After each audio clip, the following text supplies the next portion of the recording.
প্রিয় ছাত্রছাত্রী, আজকে আমরা এসি ইন্ডাকশন মোটরের নিয়ে আলোচনা করব এবং এর বিভিন্ন অংশ এবং এই ইন্ডাকশন মোটর কিভাবে কাজ করে সে সম্পর্কে জানব। এই টিউটোরিয়ালের মাধ্যমে তা আমরা জানতে পারব। এটি একটি ইন্ডাকশন মোটর। আমরা ইন্ডাকশন মোটর সবচেয়ে জনপ্রিয় এবং সবচেয়ে বহুল ব্যবহৃত মোটর আমাদের। এটি একটি ছোট ইন্ডাকশন মোটর যা আমাদের সাধারণত বাসায় ব্যবহৃত যে টেবিল ফ্যান আছে, এই টেবিল ফ্যানে ব্যবহার করা হয় এবং সকল ইন্ডাকশন মোটরই গঠন প্রায় একই। আমরা এই ইন্ডাকশন মোটরের বিভিন্ন অংশের গঠন এবং একটি ইন্ডাকশন মোটরের প্রধানত দুইটি অংশ, একটি হচ্ছে স্টেটর এবং একটি হচ্ছে রোটর। আমরা এখানে দুটি অংশ দেখতে পাচ্ছি, এটি হচ্ছে স্টেটর এবং এইটি হচ্ছে রোটর। এই স্টেটরের ভিতরে এই রোটর এমনভাবে স্থাপন করা হয় যেন এটি এর ভিতরে ঘুরতে পারে। আমাদের রোটরটি একটি তামার আয়রনের কোর, কতগুলো স্তরিত কোর দিয়ে তৈরি, যা আমরা যেভাবে দেখতে পাচ্ছি এই কয়েকটি স্তরিত কোর দিয়ে আমাদের এই স্টেটরটি গঠিত হয়। এই ইন্ডাকশন মোটরের স্টেটর তৈরি করা হয়।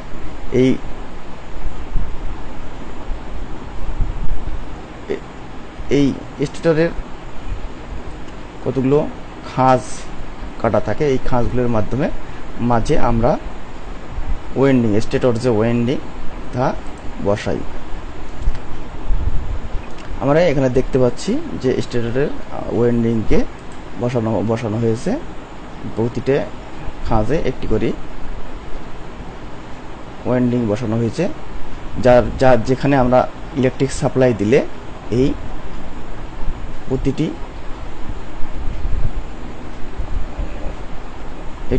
প্রতিটি ওয়েন্ডিং এর জন্য এর কোরগুলো, স্টেটরের কোরগুলো ম্যাগনেটে পরিণত হয়। আমরা জানি এসি সাপ্লাই প্রতি হাফ সাইকেল পর এর ডিরেকশন চেঞ্জ করে কারেন্টের দিক পরিবর্তন হয়।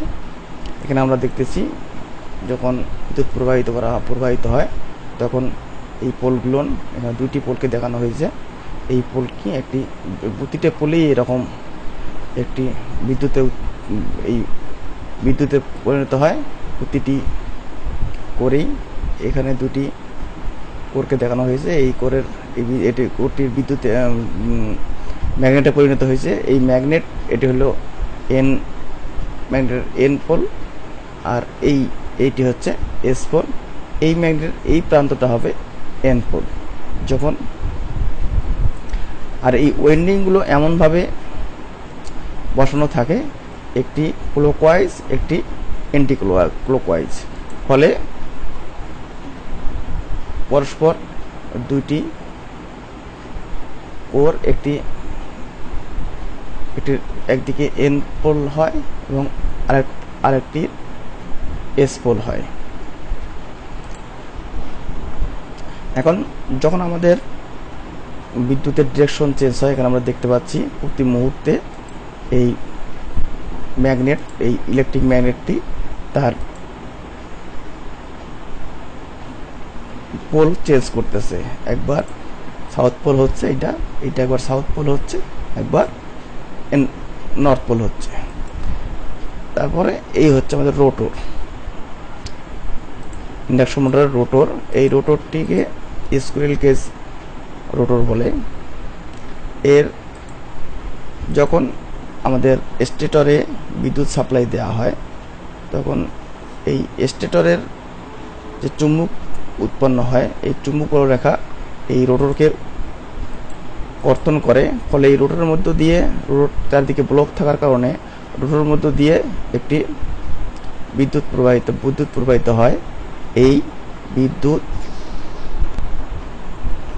ফলে এই রোটরে চুম্বক ক্ষেত্রের সৃষ্টি হয়, দুটি চুম্বক ক্ষেত্রের সৃষ্টি হয়। আমরা এখন দেখব সেই চুম্বক ক্ষেত্রগুলো। এখানে চুম্বক ক্ষেত্রগুলো এখানে আমরা লাল চিহ্ন এস পোল এবং নীল যে রংটা এটা এন পোল দিয়ে আমরা ইন্ডিকেট করা হয়েছে। এখানে যখন এখানে দেখা যাচ্ছে যখনই আমাদের এইখানে আমরা দেখতে পাচ্ছি প্রথম অর্ধ সাইকেল আমাদের আসতেছে, যখন আমাদের প্রথম অর্ধ সাইকেল আমরা বিদ্যুৎ প্রবাহিত হবে, যে এসির প্রথম অর্ধ সাইকেল প্রবাহিত হচ্ছে, তখন এই প্রান্তটা সাউথ পোলে পরিণত হচ্ছে, এই প্রান্তটা নর্থ পোলে পরিণত হচ্ছে, যার ফলে আমরা জানি বিদ্যুৎ সমমেরুতে আকর্ষণ করে এবং বিপরীত মেরুতে বিকর্ষণ করে। যখন এই সাউথ পোল এই নর্থ পোলটাকে টেনে নিচ্ছে, আবার তখন এই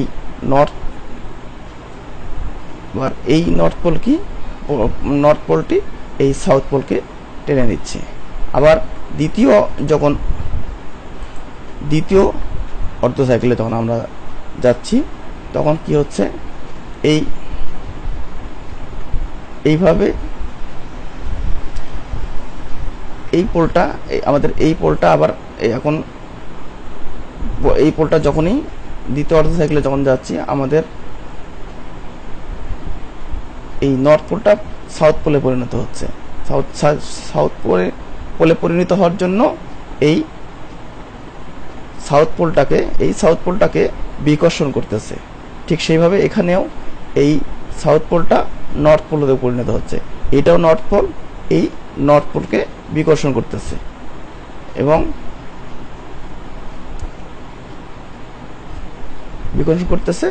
এবং উভয়ে তাদের বিপরীত যে পোলটা আছে তাকে আকর্ষণ করতেছে। এইভাবে আকর্ষণ এবং বিকর্ষণের ফলে আমাদের রোটরটা ঘুরতে থাকে। এখানে আমরা দেখতে পাচ্ছি এইভাবে রোটরটা কন্টিনিউয়াসলি ধীরে ধীরে ঘুরতেই থাকে। যখন এন পোল হচ্ছে তখন এস পোলকে টান দিয়ে নিচ্ছে, আবার যখন এস পোল হচ্ছে সাউথ পোলকে ধাক্কা দিয়ে, এন পোল যখন একই হচ্ছে তখন সেটা বিকর্ষণ করতেছে। এইভাবে কন্টিনিউয়াসলি আমাদের এই মোটর চলতে থাকে এবং মোটরের সাহায্যে আমরা ফ্যান বিভিন্ন প্রয়োজনীয় সংযোগ করে আমরা এটাকে চলাই। এইভাবে আমাদের চলতে থাকে। ধন্যবাদ সবাইকে।